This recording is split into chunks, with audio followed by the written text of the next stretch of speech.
He is working with understanding your communication style.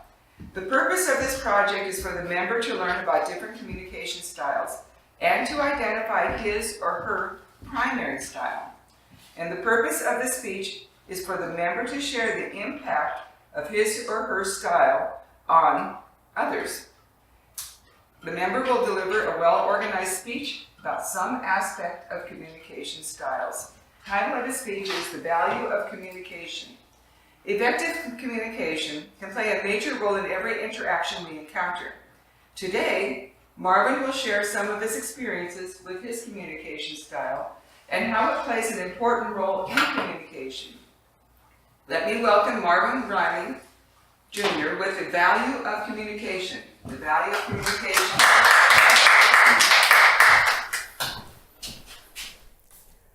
There is tremendous power in communication. Communication can build society up, or it can completely tear society down. When it comes to your communication style, specifically, depending on the amount of understanding you have within your style, if you truly understand and have the self-awareness and know how you respond to various situations, you can really be the very best that you can be. That's the magnitude of communication styles. And the first time that I came across this whole idea of identifying my communication style was in college. It was in 2014. We had to do a report for understanding our communication style. And I came to find that my style was instrumental, reflective. On the instrumental side, this is where I'm highly direct, and I have the risk of possibly saying something I probably shouldn't have said, and possibly hurting somebody's feelings in that way, and just being focused on like what the task is, and not really wanting to, like if I was in a group setting, I wouldn't want the subject matter to go off topic in that way. So that would be the instrumental side. And then on the reflective side, I'm more reserved, more quiet, not really wanting to really speak up and speak out into a group setting, and highly patient. And you can kind of see how these two styles can kind of come together in that way, in the sense that on one end, I have the risk of being very, very direct and possibly say something I wouldn't say. And then here's my reflective side. It's like, oh, you shouldn't say that. This is going to cause a severe conflict. So you can see how it kind of works together as a team in that way, so I can be more effective in that situation. And when I looked onto the Toastmasters project with the communication style, I scored high on direct as well as supportive. And it was such a large connection that I found between the instrumental reflective and then the direct and supportive. With the direct side, it's largely connected to being instrumental, in the sense that with the direct side, I'm direct, I'm focused kind of like in a competitive nature, if you will, and just really focus on the task at hand, kind of like the instrumental side.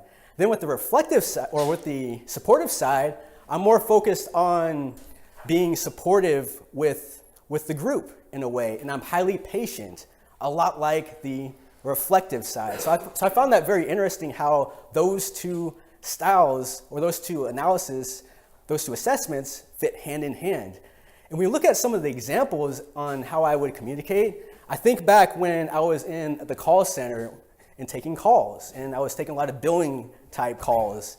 And in those types of situations, it takes a lot of patience, because the customers are calling in, they're not really happy about their bills per se, so it's not necessarily they're not necessarily in the best of moods. So with my reflective side, I have the ability to sit down and be patient and listen to the customer's needs and listen to where they're coming from.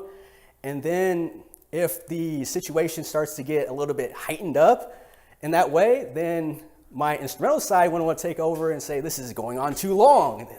This needs to stop. We need to bring this to a halt. So you can kind of see how they can kind of work together in that way. And then my reflective side would say, take it easy. Take it easy. You don't want to make this worse than what it has to be. When we think about the Toastmasters with the direct side, it's kind of like the the focus of such as thinking about how we can grow the Toastmasters Club.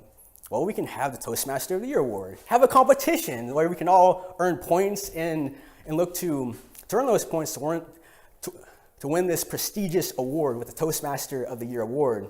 So that's kind of the direct side. And then the supportive side is like, yeah, that's great and all, but how about we have a group or a club goal where we're all working together to create to achieve a club goal, such as achieving 5,000 points, where we can all encourage one another. So that's kind of like the difference between the supportive and the direct.